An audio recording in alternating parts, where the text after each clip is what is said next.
Are you serious? Are you serious? What? The Burning Man Festival turns into a mud apocalypse and they're stranded out there. Are you serious? Let me first put a shout out right now for www.noblegoldinvestment.com. That's www.noblegoldinvestment.com. Hey, are you feeling unsure about your finances these days? Well, you're not alone. That's why Noble Gold Investments is here to help. Just hear it straight from the folks that they've already helped. One guy said, the Noble crew walked me through everything without any stress.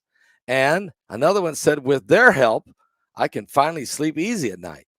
And now this month, noblegoldinvestment.com is handing out for free these 5 ounces of pure silver, America, the beautiful coin, if you qualify for an IRA. Guys, if you do this, you'll get this for free. Just go right now to noblegoldinvestment.com. That's www.noblegoldinvestment.com, or pick up the phone and call them at 877-646-5347. That's 877-646-5347, and tell them that Pastor Paul Begley sent you there. All right. All right, guys. Seriously, what in the world is going on with the craziness at Burning Man? Don't forget, it's coming up, folks. September 16th is the Feast of Trumpets. We've been talking a lot about it. It's incredible. The Mark Biltz was on the other night. We're talking about how so many signs are pointing toward this to being a very prophetic Feast of Trumpets. Here's what I want you to do. If God speaks to you, you send in your Feast of Trumpets offering. Send it in, send your best offering, but include with it your prayer request that you would like for me to take to Israel with me the next time I go and pray at the wall and intercede on your behalf, all the prayer requests. I do that every time I go. So do that now. Get it in. September 16th.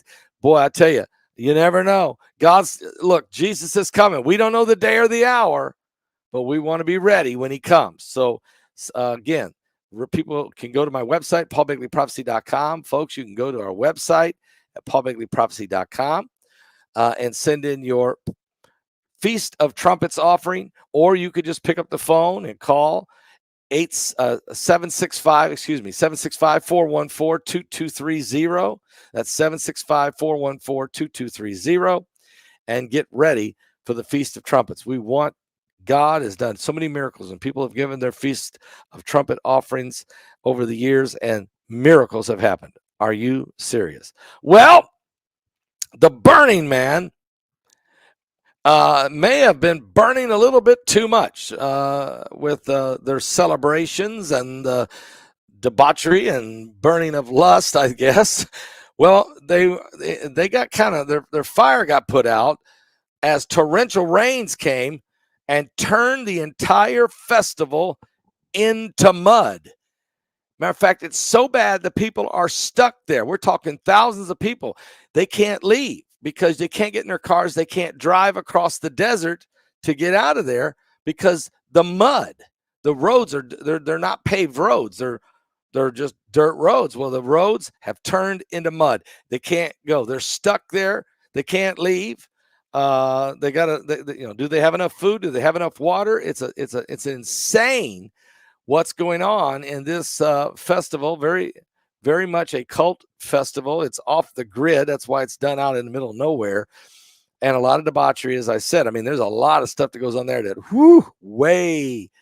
well, let's just find out what's going on there. Okay, let's just do that because this is a significant situation, and pray that nobody dies really from this insanity. Look, more than 73,000 people are stuck in a mud apocalypse in the middle of the desert because God decided to rain on that parade, on the entire festival for that. Matter of fact, they're confined to their camps today.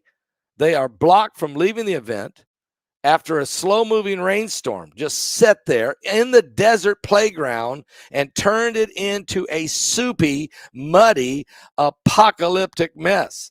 Organizers have banned all vehicle traffic from the roads yesterday afternoon and told the party goers that they're going to have to stay as the rain continued to fall. Matter of fact, this morning at 8 a.m., the roads are still closed as it's treacherous. You remember, you can't even walk there. They're literally walking around it up to their ankles in soupy mess. And thick, slimy mud is clinging to their shoes and to them, and they can't. Everything they touch, it's still raining. It's muddy. Organizers are warning now the attendees to conserve their food and water, indicating that the closures could be lengthy. And cell phone service is virtually non-existent because they're in the middle of nowhere, and only a few people have access to a satellite internet phone. Some people revealed that the puddled water and the ruts in the streets are just literally unbearable. And normally it's a rock hard desert floor, but the rain, unexpected, has come, and it's continuing to rain and will rain through Sunday, along with some whiteouts of rain. Hard driving rain. So no driving is permitted on the playground. And I'm talking about a 73,000 adults and adult activity playground. It's off the chain. Anyway, they are stuck in the mud, and it is a mud apocalypse. The road closures appear to have forced a halt. They can't clean the area. They can't.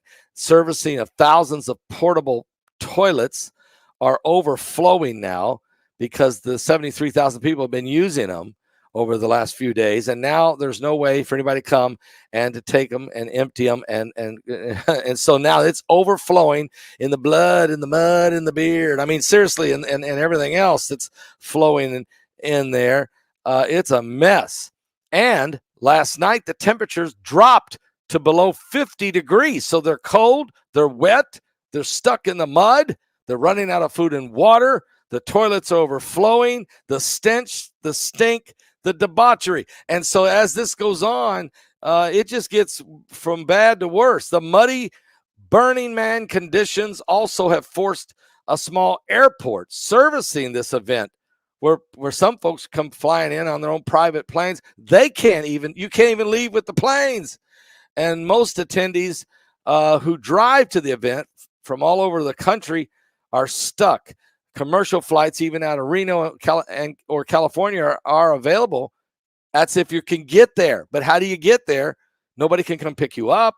I don't see Uber showing up. So the poor weather came just as the attendance and activities were beginning to peak, and has forced the cancellation of multiple large-scale art burns that were due last night. And today, the attendees are supposed to watch the Burning Man effigy that looms over the encampment burn and explode with fireworks.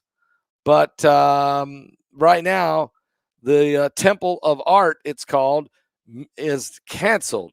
Now, this thing is supposed to end on Monday, but the event officially started on August 27th. People have been there even before that, setting up all of the exhibits, and they build a city. Guys, people show up there and they build a city. It's a temporary city, and they throw it up, and it's insane what they do. How they pull this off is miraculous, really. But they didn't see this coming. Nobody's seen this coming. Yes, I'm very serious. This apocalyptic Burning Man situation, and really what they do is they do a effigy of a man that they burn, as you can see over my shoulder. That is not from this year because that's from a couple years ago. But what they do is they burn an effigy of a man. It's in a pagan type simulated worship, if you will. Matter of fact, a few years ago, 4 or 5 years ago, one man just ran into this burning inferno and burned to death. Really weird. You got a lot of different people there with a lot of different paganistic rituals and things that go on there. It's I can't even tell you what all goes on there. This is a family channel, but it's crazy. But this year they're having a mud apocalypse in the middle of the desert. Unbelievable. It's unbelievable. Well, there is scripture. And there is scripture. God's not mocked. Whatsoever a man soweth, that shall he also reap. We're watching it before our very eyes at Burning Man. The Burning Man festival turns into a mud apocalypse. Maybe I've got, I just think that sometimes that I feel like, you couldn't write this in a story unless it was Ernest Hemingway.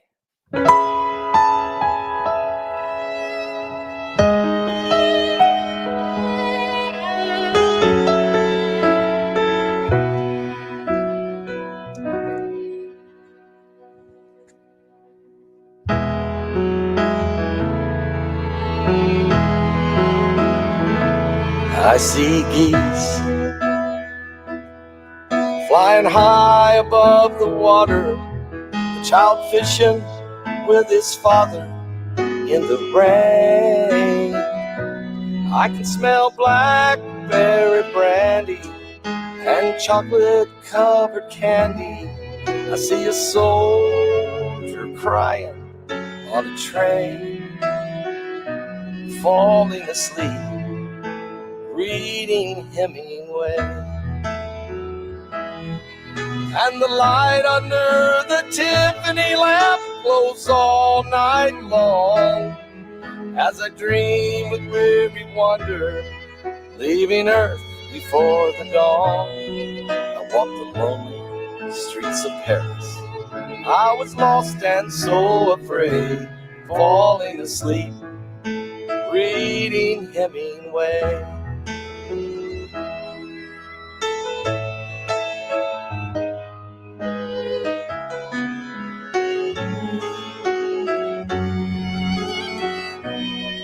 I feel the deepness of his weakness. I can taste the brandy sweetness at a roadside Idaho cafe. I can hear old Teddy laughing, Fitzgerald's toes a-tapping to the roaring sounds of yesterday, falling asleep, reading Hemingway. And the light under the Tiffany lamp glows all night long as I dream with weary wonder, leaving Earth before the dawn. I walk the lonely streets of Paris. I was lost and so afraid, falling asleep, reading Hemingway.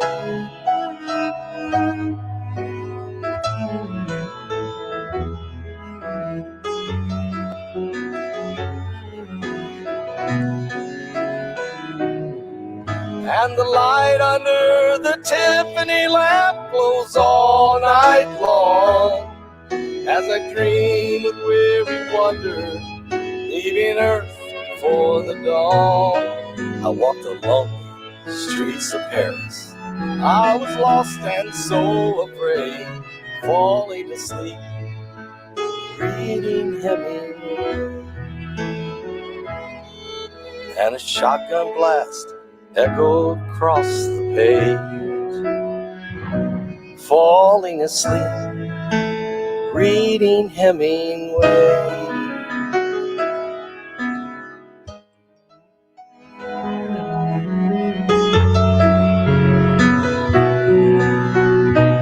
Reading Hemingway. I know when I was in high school, we had to read a lot of his books that he wrote. A fascinating writer, really a fascinating guy. And then I did, about 3 years ago, had the privilege to go into his home down there in the Florida Keys and literally just go through it and see his desk and see where he would sit and write and that kind of thing. And there was all kinds of cats. And of course, he was known for having these cats that all had 6 fingers, I guess, or 6 toes on every paw. And right now, today, there's 54 of them. They're not all at the house. I think there's about 8 or so at the house, but they have the others in a humane shelter place. These are just well taken care of, and they're only Hemingway's cats, the descendants of Hemingway's cats, and all of them with 6 toes on each paw. Very interesting. Anyway, I'll be back with more current world events and how they relate to biblical prophecy. We're certainly living in the last days.